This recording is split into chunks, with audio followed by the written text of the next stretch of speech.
සයවන දිගහැරුම. මොකක්ද ඒ ඇහෙන සද්දේ? නිදාගෙන සිටි මා අවදි වූයේ පහළ මහලින් ඇහෙන ශබ්දයත් සමගිනි. ජනෙල් කවුළුව විවර කර මාහට දැක ගැනීමට හැකි වූයේ මීට පැය කිහිපයකට පෙර මා බැඳ දැමූ තරුණයන් හට ඔහු පහර දෙන අයුරුයි.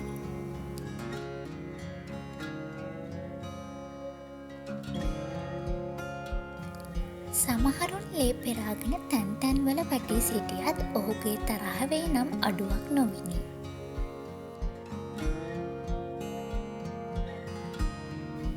උඹලට මං කියලා තියෙනවා මගෙන් අහන්න නැතුව කිසිම දෙයක් කරන්න එපා කියලා. කාගෙන් අහලද කෙල්ලව ගැට ගැහුවේ?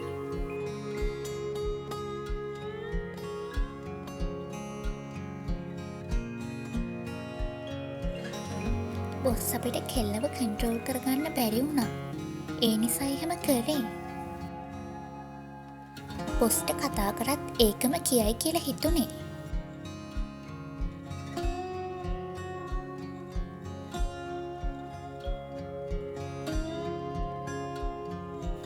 නහර ඉලිප්පෙන දෑතින් එක එකාට පහර පිට පහර දෙයි.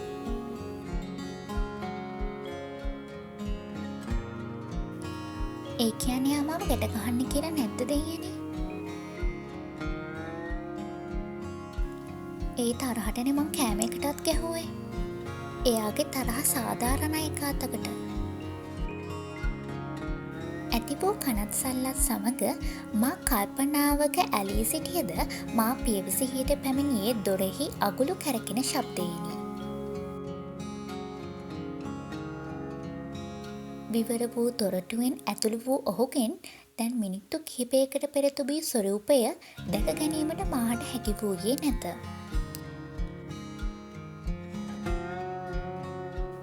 මේ මිනිහනම් කටුස්සෙත්තු කොහොද ඇත්තටම? මොකක්ද තමස කිව්වේ? කෙමෙන් කෙමෙන් මා වෙත අඩි තබන ඔහුගේ දැස් රුදුරුවීමට ගතේ සුළු මොහොතකි.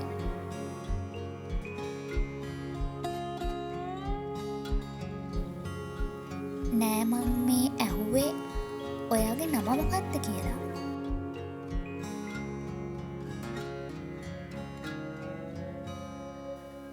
ඕක අහන්න ඔච්චර ගොත ගහන්න ඕනේ ඉතින්.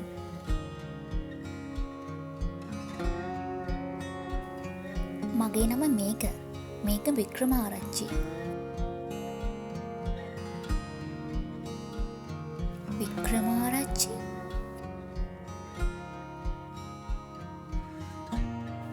මාගේ මුවින් පිට වෙනවත් සමගම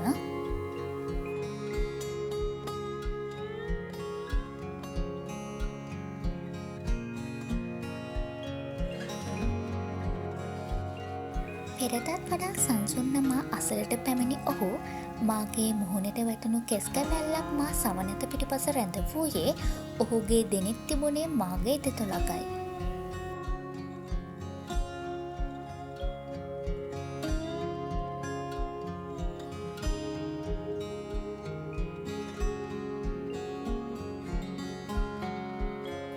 හදවත මේ තරම් ඔහු ළඟ වේගෙන් ශබ්ද නැගීමට හේතුව කුමක්ද? ඔහුගේ දෙනෙත් මාගේ කඳුලින් බර වූ නෙතුවලට බර වූයේ තවත් සයනේ පසුපසට යාමට ඉඩක් නොතබායි.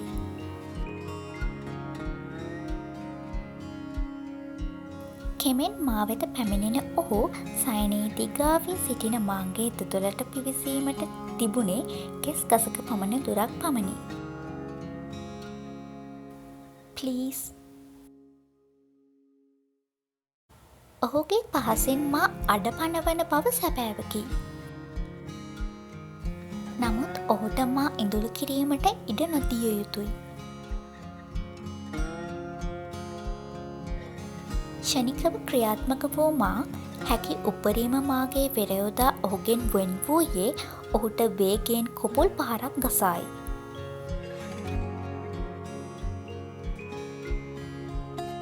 මිස්ටර් මේක ප්ලීස් තමුන් තමුන්ගේ ලිමිට් එකේ ඉන්නවා. මට බොයිෆ්‍රෙන්ඩ් කෙනෙක් ඉන්නවා. what? ඔව් මට බොයිෆ්‍රෙන්ඩ් කෙනෙක් ඉන්නවා.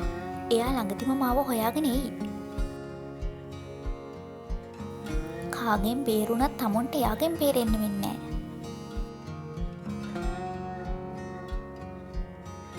මාගේ වදන් හමුවේ ඔහුගේ මුහුණේ ඇඳුනේ වෙනදා මෙන් උපහාසාත්මක සිනහවකි. එන්න කියන්නකෝ ඔය මහලොකු බොයිෆ්‍රෙන්ඩ්ට.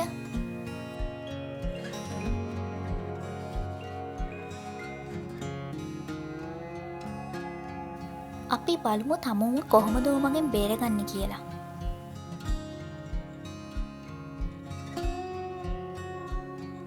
කොහොමද දැන් තමුන්ට? දවල් හීන බලන්න නැතුව ඔය තුවාලවට මේ බෙහෙත් එක්ක ගන්නවා.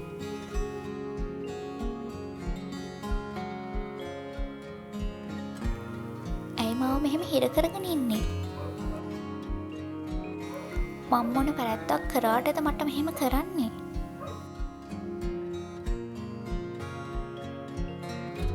ඔය පොඩි මොලේ ඌව හිතන්න මහන්සි කරන්නේ නැතුව දැන් නිදා ගන්නවා.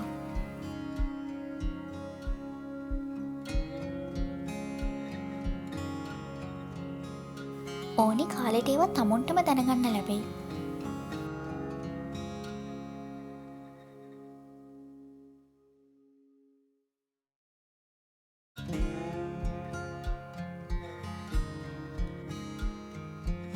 මිස්ටර් වික්‍රමසිංහ අපිට දුව ඉන්න තැන ගැන පොඩි තොරතුරක් ලැබිලා තියෙනවා.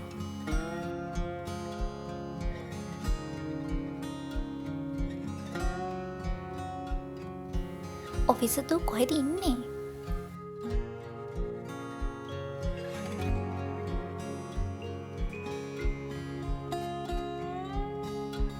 මිසිස් වික්‍රමසිංහ නුවර පැත්තේ ලෑන්ඩ් එක තමයි ඉන්නවා කියලා අපිට තොරතුරු ලැබිලා තියෙන්නේ.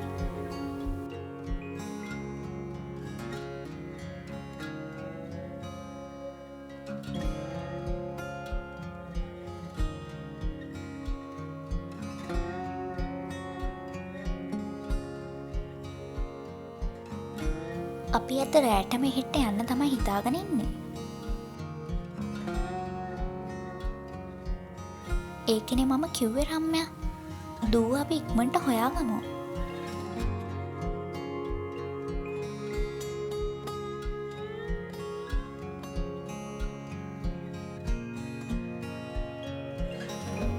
Thank you, officer.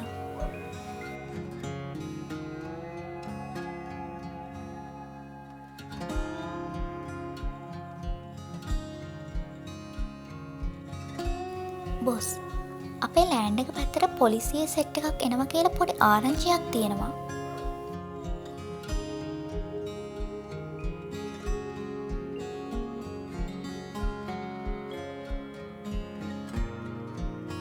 මොනවද දැන් කරන්නේ?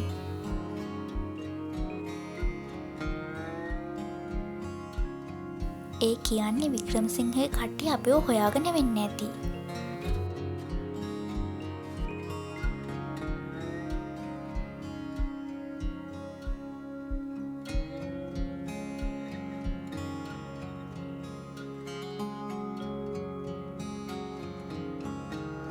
මම ෂනාය එක්ක පුළුවන් ඉක්මනින්ම මෙහෙන් යන්න.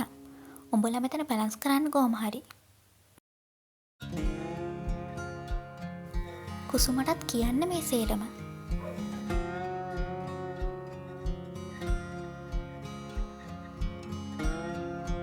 බොස් අපේ කොල්ලු ටිකක් එක්කන් ගියා නම් හරි නේද? ඕනි නෑ චුට්ටි. එහෙම වුණොත් රිස්ක් එක වැඩි.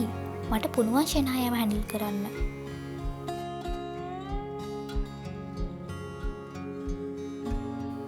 හරි බොස්. මං වීකල් එක රෙඩි කරන්නම්.